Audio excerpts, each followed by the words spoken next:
चले आइए सिवान शहर स्थित डीएवी कॉलेज मोड़ के निकट महाकाल कंप्यूटर्स में नामांकन प्रक्रिया जारी है। अधिक जानकारी के लिए कॉल करें 7009497583 पर। अच्छा ये बताइए, यहाँ भारतीय जनता पार्टी के हमारे ओम प्रकाश जी सांसद थे? सिटिंग एमपी चला गया जेडीयू में, तो ये कैसे हम मान लें कि पहली बात की भारतीय जनता पार्टी को, अरे हमारी परंपरागत सीट रही है, हमारा एमएलए यहाँ रहा है, हम लोग चुनाव लड़ रहे हैं, हमारी पार्टी, हम कैसे छोड़ने जा रहे हैं कि हम छोड़ दें और दूसरा कोई आ जाए, ये आ जाए, ऐसा कुछ नहीं है।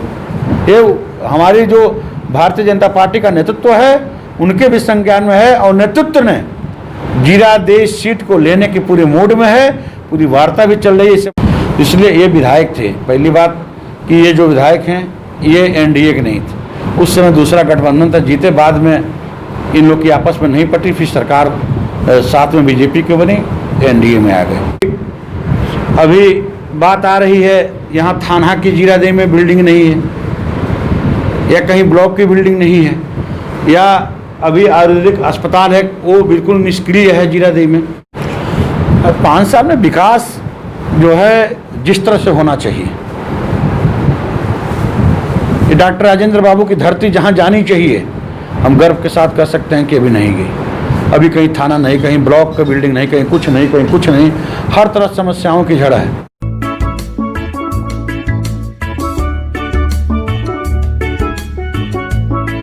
नमस्कार, मैं सचिन और आप देख रहे हैं Bihar news express. Bihar news express Bihar विधानसभा चुनाव को लेकर सिवान के सभी विधानसभा क्षेत्रों पर लगातार भ्रमण कर रही है और जो भी भावी प्रत्याशी है, जो कैंडिडेट चुनाव लड़ने की तैयारी कर रही है, उनसे आपको रूबरू करा रही है।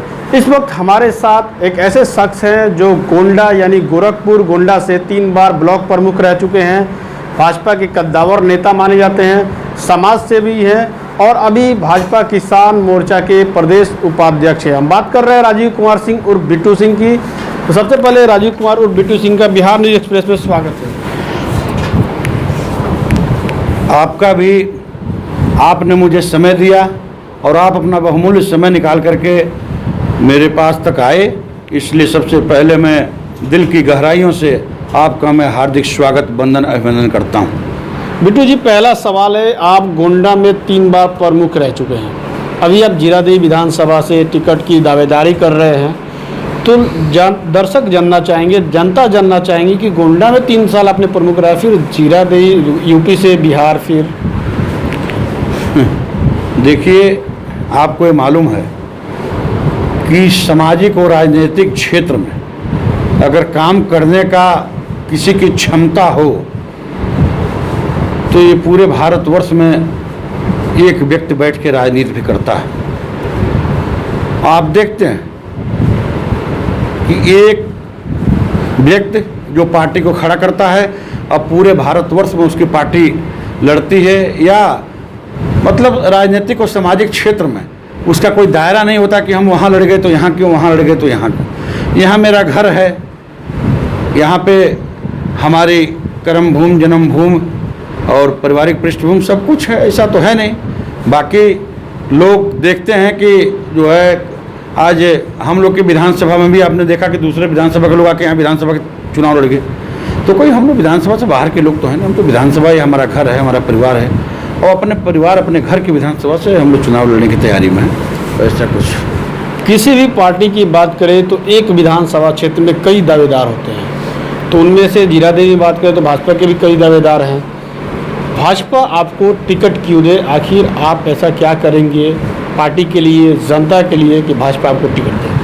देखिए, भारतीय जनता पार्टी का एक छोटा सा कार्यकर्ता हूँ, और भारतीय जनता पार्टी का छोटा कार्यकर्ता होने के नाते जो पार्टी के अंदर इस संगठन की पार्टी है, और पार्टी संगठन आधारित है, संगठन के आधार पर ही ये पार्टी चलती है, और संगठन के एक छोटे से छोटे कार्यकर्ता को चुनाव लड़ने का और अपने बात पार्टी के उचित फोरम पर कहने का अधिकार होता है, और इसी अधिकार के तहत हम लोग भी भारतीय जनता पार्टी के छोटे कार्यकर्ता हैं, और हम भी चुनाव लड़ने की इच्छा रखते हैं, और अपनी इच्छा को पार्टी के उचित फोरम पर हम लोग रखे हैं, लगातार रख रहे हैं, और पिछली बार भी चुनाव लड़ने की इच्छा हमने व्यक्त की थी, महज संजोग से टिकट नहीं हो पाया था। फिर इस साल लगातार हम लोग काम कर रहे हैं क्षेत्र में, और पार्टी के संगठन का जो दायित्व है इस संगठन के काम कर रहे हैं, और फिर मजबूती से हम लोग अपनी बात रख करके, और निश्चित रूप से हम आपको विश्वास दिलाते हैं कि भारतीय जनता पार्टी जीरादेई में चुनाव लड़ेगी, और उसका कैंडिडेट भी हम लोग होंगे। ये बहुत शीघ्र आप लोग को देखने को मिलेगा। अगर मान लीजिए एनडीए आपको अपना प्रत्याशी बनाती है तो आप जनता के बीच किन मुद्दों को लेकर जाएंगे? देखिए, एक तो पार्टी की विचारधारा है, पार्टी का अपना एजेंडा है, वो तो हम लोग का चल रहा है, चलेगा, निरंतर चलेगा। इसके अलावा जो क्षेत्र की एक मूलभूत समस्या होती है, जैसे मान लीजिए कि अभी बात आ रही है यहाँ थाना की जीरादेई में बिल्डिंग नहीं है, या कहीं ब्लॉक की बिल्डिंग नहीं है, या अभी आयुर्वेदिक अस्पताल है वो बिल्कुल निष्क्रिय है जीरादेई में, और इस तरह की जो छोटी मोटी जो भी हमारे क्षेत्र की समस्या है, और सड़क की जाल, स्वास्थ्य, बिजली, शिक्षा, इन सब चीज़ों में क्रांति लाने की हम लोग काम करेंगे, और इन सब चीज़ों की विधानसभा में जाल बिछ जाए, और जो अधूरे काम हैं उसको पूरे करके, और नए तरीके से स्वास्थ्य, शिक्षा, और क्या नाम है, सड़क की जाल, प्लस जितने भी हमारे सरकारी, जहाँ की जब हमारा बिल्डिंग नहीं होगा, हमारे कर्मचारी को बैठने रहने कार्यालय की व्यवस्था नहीं होगी, तो निश्चित रूप से वो सरकारी काम का क्रियान्वयन बहुत अच्छे से नहीं हो सकता है। इसलिए जितनी भी सरकारी बिल्डिंगें की यहाँ कमी होगी, उस सारी सरकारी बिल्डिंग बनवाने का हम लोग काम करेंगे कि वहाँ कर्मचारी अधिकारी बैठें और जनता की समस्या के लिए उनकी नियुक्ति हुई है, वो 10 से 5 बैठ करके जनता की समस्या सुने, और जनता के समस्या के प्रति वो संवेदनशील हों, और उनका काम की जो है निस्तारण हो, इसकी व्यवस्था भी हम लोग सुनिश्चित करने का काम करेंगे। आपकी पार्टी की सरकार है, आपकी जो सरकार है वो बात करती है कि सिवान बिहार में सड़कों का जाल बिछाया, लेकिन अभी हम लोग आ रहे थे सिवान से जीरादेई में, जैसे ही एंट्री की जीरादेई विधानसभा में, सड़कों पे गड्ढे ऐसे नज़र आ रहे थे जैसे लग रहा था कि गड्ढों में ही सड़कें बनी हुई हैं, और आपकी पार्टी के एनडीए के ही यहाँ विधायक हैं। तो क्या लगता है जो विकास है वो धरातल पे नहीं उतरा, या विकास की बातें झूठी हैं? अच्छा ये बताइए, ये कुछ दिन पहले भी सड़क पे आप लोग चलते थे, उस सड़क की कंडीशन क्या रहा करती थी? अब फिर जो आप मेहरवा से गुठनी तक या सिवान से जो आए हैं, जो है सिवान से लेकर मेहरौना तक की ये एक ही लेन है, इस सड़क की स्थिति क्या थी? तो कोई भी आज 10 साल हो गया, 12 साल सड़क बने हो गया, बरसात में जो उसका तारकुल होता है वो बरसात का पानी का दुश्मन होता है। तो आप जानते हैं कि 5 साल पर हर सड़कों की मेंटेनेंस सरकार की व्यवस्था होती है, और आपने देखा होगा, आप एक आध जगह गड्ढे भी पाए होंगे तो कहीं रिपेयरिंग भी पाए होंगे, रिपेयरिंग भी आपने देखा होगा। तो काम शुरू है इस सड़क पे रिपेयरिंग की, ये है कि काम शुरू है, बीच बीच में पानी आ जा रहा है, और वहाँ जहाँ ज़्यादा गड्ढे हैं वहाँ पे नीचे कुछ मेटल गिरा करके तब उसको करना है। छोटे मोटे जहाँ गड्ढे हैं उसको पूरी रिपेयरिंग लगभग हो चुकी है, और उसकी भी पानी कल परसों आ गया, इसलिए वो है। बाकी वो भी जल्दी से जल्दी आपको 1-2 गड्ढे जहाँ रह गए हैं उसको भी जल्दी से जल्दी भर के और उसकी रिपेयरिंग करके सड़क बिल्कुल चमचमाती हुई नजर आएगी आपको। आपने कहा कि आप लोगों के बीच स्वास्थ्य, शिक्षा और सड़क के विकास की जो बातें हैं उसको लेकर जनता के बीच जाएंगे। तो आपके विधायक है अभी एनडीए के, और उसके पहले रमाकांत पाठक जो भाजपा के उनकी पत्नी भी थी, तो आपको लगता है कि इन 5 सालों में या फिर उसके पहले जो विधायक थे उन लोगों ने विकास नहीं किया स्वास्थ्य के क्षेत्र में, शिक्षा के क्षेत्र में? ऐसा देखिए, हर आदमी का काम करने का अपना अलग तरीका होता है। घर में 2 भाई होते हैं, उनकी ही विचारधाराएं अलग अलग होती हैं। हमारे दल में तमाम लोग हैं, क्या सबकी सोच, सबका काम करने का तरीका एक तरह नहीं होता है। इसलिए ये विधायक थे, पहली बात कि ये जो विधायक हैं ये एनडीए के नहीं थे, उस समय दूसरा गठबंधन था, जीते बाद में इन लोग की आपस में नहीं पटी, फिर सरकार साथ में बीजेपी की बनी, एनडीए में आ गए। लेकिन जो बहुमत मिला वो एनडीए का बहुमत इनको नहीं था। तो जब एनडीए का बहुमत नहीं था तो उस तरह से इन्होंने अपना काम किया। और मैं आपको विश्वास दिलाता हूँ कि जहाँ जिस क्षेत्र का विधायक अगर थोड़ा भी सेंसिटिव हैं और थोड़ा भी काम के प्रति उनकी चेतनता है, तो मैं आपको विश्वास दिलाना चाहता हूँ कोई भी ऐसा क्षेत्र का विकास या कोई भी ऐसा क्षेत्र काम कोई सा अधूरा नहीं रह सकता है कि जो पूर्ण न हो जाए। चूँकि अब हमको प्रयास करना पड़ेगा। जैसे हम कोई मुकदमा लड़ने जब जाते हैं तो हम अपना एक अच्छा सा वकील करते हैं, कोर्ट में जज के सामने वहाँ वकालत होती है, बहस होती है, जजमेंट लेके आते हैं। इस तरह से एक तरह से जनता का वकील होता है एमएलए और एमपी। ये जनता अपना वकील चुनती है, अपना नेता चुनती है, और इस नेता को जज यानी अपने पार्टी के नेतृत्व अपनी सरकार के सामने अच्छी सी वकालत करके और वहाँ जजमेंट ला के क्षेत्र में गिराना चाहिए। यही उनकी काबिलियत होती है और यही फिर क्षेत्र की जनता महसूस करती है कि इन्होंने अच्छा काम किया। और जो काम नहीं करते हैं, मैं आपको विश्वास है भाई, नेतृत्व क्या जानता है, इसीलिए तो पूरा चुनाव होता है कि अपनी अपने क्षेत्र का विषय ला करके वहाँ रखिए, वहाँ का निस्तारण किया जाए। जब हम अपना विषय नहीं रखेंगे, निस्तारण कैसे होगा?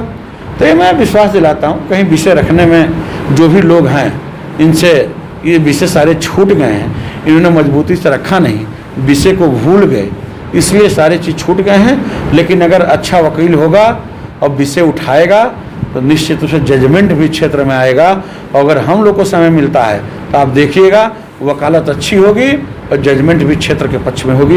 ये करके हम दिखाने का काम करेंगे। जीरादेई विधानसभा की बात करें तो अभी जदयू के सिटिंग एमएलए हैं, आप भाजपा से हैं, तो लगता है कि भाजपा में अगर ये सीट जाएगी तो प्रबल दावेदारी अपनी करेंगे। लेकिन अगर भाजपा में नहीं जाती है तो फिर राजीव कुमार सिंह और बिट्टू सिंह का अगला कदम क्या होगा? अच्छा ये बताइए, यहाँ भारतीय जनता पार्टी के हमारे ओम प्रकाश जी सांसद थे, सिटिंग एमपी चला गया जेडीयू में, तो ये कैसे हम मान लें कि पहली बात की भारतीय जनता पार्टी को, अरे हमारी परंपरागत सीट रही है, हमारा एमएलए यहाँ रहा है, हम लोग चुनाव लड़ रहे हैं, हमारी पार्टी, हम कैसे छोड़ने जा रहे हैं कि हम छोड़ दें और दूसरा कोई आ जाए, ये आ जाए, ऐसा कुछ नहीं है। ये हमारी जो भारतीय जनता पार्टी का नेतृत्व है उनके भी संज्ञान में है और नेतृत्व ने जीरादेई सीट को लेने की पूरी मूड में है, पूरी वार्ता भी चल रही है। इससे मैं आपको पूरा विश्वास दिलाता हूँ कि जीरादेई भारतीय जनता पार्टी की झोले में होगी और भारतीय जनता पार्टी की झोले में होने के बाद निश्चित रूप से पार्टी हम लोग के ऊपर विश्वास करेगी और चुनाव मैदान में हम लोग जाएंगे और निश्चित रूप से एनडीए की सरकार बनेगी। और सरकार बनने के बाद जीरादेई का जो विकास अब तक रुका है, जीरादेई में जो अब तक नहीं हुआ है, जीरादेई के नाम पर अब तक जिन लोगों ने क्षेत्र में आकर के और जनता जनार्दन को जो है मतलब एक तरह से उनका समर्थन लेकर के और काम न कर पाना, ये सब सारी शिथिलता रही है, इसको दूर करके मैं जनता के विश्वास पर 100 का 100% खरा उतरूंगा। और जो चीज़ें छूट गई है डॉक्टर राजेंद्र बाबू की धरती पर, या जो चीज़ें मूलभूत समस्या अभी आपको हमने बताया, इसका पहला टारगेट होगा हम लड़ भिड़ के और 2 साल के अंदर इस सारी कामों को पूर्ण करा करके तीसरे साल में हम लोग नई जो है काम ढूंढेंगे, नया तरीका ढूंढेंगे। ये सारा काम 2 साल के अंदर हम लोग पूर्ण करा कर खत्म कर देंगे। पूर्व सांसद ओम प्रकाश यादव ने जीरादेई को गोद लिया था, आपको ही पता है, लेकिन क्या आपको लगता है कि देश रत्न डॉक्टर राजेंद्र प्रसाद जो हमारे देश के पहले राष्ट्रपति थे, उनकी धरती पे जो विकास होना चाहिए वो आज तक हो पाया या नहीं? देखिए देश के अंदर जितने सांसद थे, देश की सरकार ने ये कहा कि आप लोग एक एक गांव जाके गोद ले लीजिए। मैं बधाई देना चाहता हूं ओम प्रकाश जी को कि कम से कम सीवान जिले में कोई गांव चुना था, डॉक्टर राजेंद्र बाबू का गाँव चुना। लेकिन सब कुछ एक व्यक्ति, जैसे हम आप एक व्यक्ति हो करके अब पूरे विकास डेवलपमेंट यहाँ नहीं कर सकते। जब तक सरकार का इन्वॉल्वमेंट हम नहीं करा लेते हैं, सरकारी धन आवंटन नहीं होता है, सरकार का फंड नहीं मिलता है और ये सब चीज़ें नहीं होती है, तब तक हम कोई काम नहीं कर सकते। तो वो गोद लेने के बाद उसमें गोद लेने में जो चीज़ें थी उन्होंने किया होगा, जो चीज़ उनकी सीमा से बाहर होगा, अगर अधूरा रह गया होगा, निश्चित रूप से भारतीय जनता पार्टी के लोग लगे हैं। और जैसे भारतीय जनता पार्टी की नेतृत्व का यहाँ नेतृत्व मिलेगा और एनडीए की सरकार बनेगी तो मैं आपको विश्वास दिलाता हूँ जो काम अधूरे रह गए हैं, जो काम छूटे हैं, उसको भारतीय जनता पार्टी के लोग और एनडीए की सरकार अब की बार गठन होने के बाद निश्चित रूप से आगामी 5 साल के अंदर सारे काम यहाँ पूर्ण हो जाएंगे। वर्तमान विधायक रमेश सिंह कुशवाहा का 5 वर्ष पूरा होने, क्या लगता है कि उन्होंने जो 5 सालों में विकास होना चाहिए, क्या उन्होंने विकास किया? देखिए जनता ने उनके ऊपर भरोसा किया और इसका जवाब हमें देना उचित इसलिए नहीं होगा कि कि जो किए होंगे, जो बोए होंगे वो काटेंगे, जो पढ़े होंगे वही परीक्षा का रिजल्ट आएगा उनका। तो जो बोए होंगे वो काटेंगे और फसल काटने का अब जो है टाइम आ चुका है। लगभग 5 साल बोए हो, 5वें साल काटना है, तो 2 महीना रह गया है काटने में। अब तो 5 साल में 2 महीना बचा है, तो समझिए कि बिल्कुल 98% टाइम जो है बोने में लग गया है। अब वही कटाई का टाइम है, और जब कटाई होगी तो निश्चित रूप से आपको दिखाई पड़ेगा कि इनका रिजल्ट क्या है। आपके नज़र में क्या 5 सालों में विकास हो पाया? क्योंकि उसके पहले तो भाजपा के एमएलए थे, अभी 5 साल ये जदयू के एमएलए हैं, तो 5 सालों में क्या विकास कुछ हुआ है? 5 साल में विकास जो है जिस तरह से होना चाहिए, ये डॉक्टर राजेंद्र बाबू की धरती जहाँ जानी चाहिए, हम गर्व के साथ कह सकते हैं कि अभी नहीं गई। अभी कहीं थाना नहीं, कहीं ब्लॉक का बिल्डिंग नहीं, कहीं कुछ नहीं, कहीं कुछ नहीं, हर तरह समस्याओं की जड़ है। अगर काम सरकार में भी थी, जेडीयू की सरकार भी थी, एनडीए की सरकार भी थी, और काम करते, मेहनत करते, लगन से काम करते, तो निश्चित रूप से काम आगे बढ़ा होता। लेकिन कहीं न कहीं मजबूती से, उस मजबूती से जिस तरह से काम करना चाहिए उस मजबूती से काम नहीं हुई है, इसलिए यहाँ का काम अधूरा और पूरा काम यहाँ छूटा पड़ा है। देखा जाए तो कोरोना काल में लगातार आप लोगों के बीच रहे, लोगों से जनसंपर्क किया, लोगों की मदद की, किस तरह का सहयोग, किस तरह का समर्थन आपको लोगों के द्वारा मिल रहा है?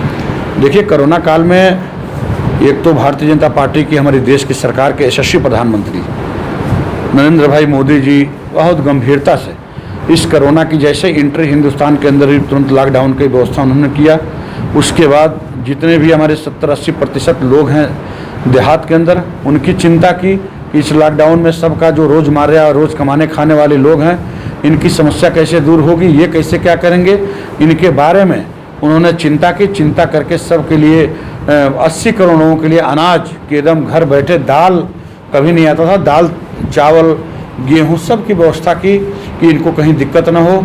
इसके साथ साथ हमारी जितने भी महिलाएं थी 500 रुपये पर महीना कन्या, अरे उसमें जो है ये जो खाता इनका खुला था जनधन वाला, इसमें भेजा। फिर ये किसान सम्मान निधि, सारे पैसे जो मुफ्त में गैस कनेक्शन दिए गए थे उसमें 3-4 महीने तक मुफ्त गैस उपलब्ध कराना, ये सब सारी चीज़। उसके बाद हमारे जितने भी छोटे बड़े व्यवसायी थे, इनकी व्यवसाय जो लॉकडाउन के अंदर चरमराई, इनकी अर्थव्यवस्था डगमगाई।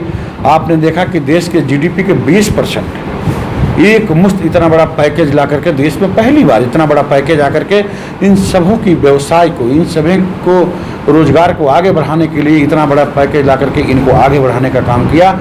और दूसरी तरफ, एक तरफ तो सरकार ने इतना बड़ा पहल उठा करके कोरोना काल में जो है काम करने का काम किया, वहीं हमारे देश के हमारे माननीय राष्ट्रीय अध्यक्ष जेपी नड्डा जी का आह्वान हुआ, हमारे प्रदेश अध्यक्ष डॉक्टर संजय जायसवाल जी का आह्वान हुआ कि आप लोग निकलिए, भारतीय जनता पार्टी के एक कार्यकर्ता, कोई गांव के अंदर, मोहल्ला के अंदर कोई एक भी व्यक्ति खाने के बिना न सो पाए, इसकी चिंता भारतीय जनता पार्टी के एक लोगों को करनी है।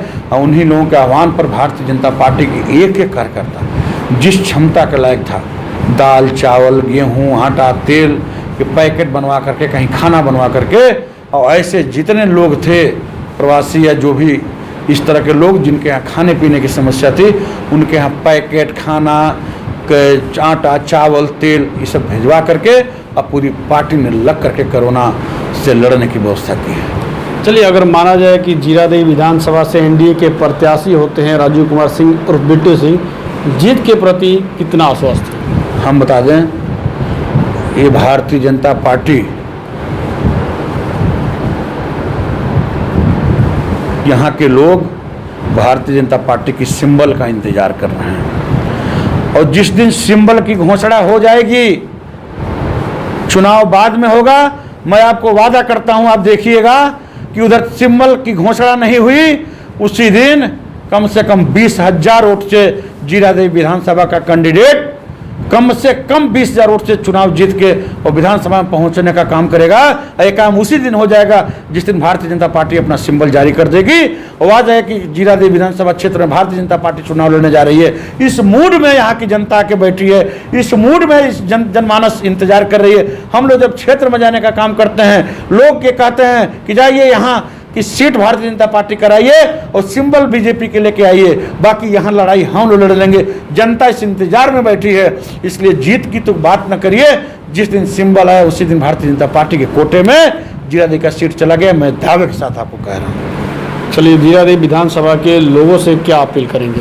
जीरादेवी विधानसभा के लोगों से मैं ये अपील करता हूँ कि आप सबों के मान सम्मान, आप सबों के मूलभूत समस्या, क्षेत्र की समस्या जो भी अधूरी रह गई है, इस बार भारतीय जनता पार्टी के उम्मीदवार को आप जिताने का काम करिए।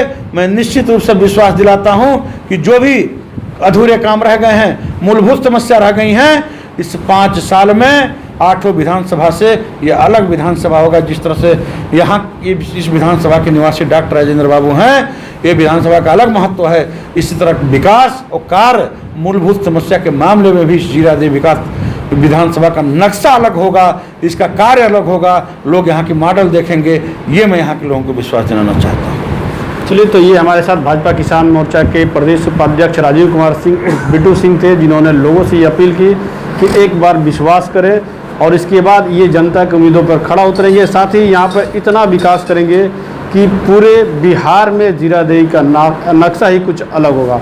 अब देखना है कि आने वाले चुनाव में जनता इन पर कितना विश्वास करती है। सहयोगी जगन्नाथ के साथ सचिन कुमार, बिहार न्यूज एक्सप्रेस, सिवान।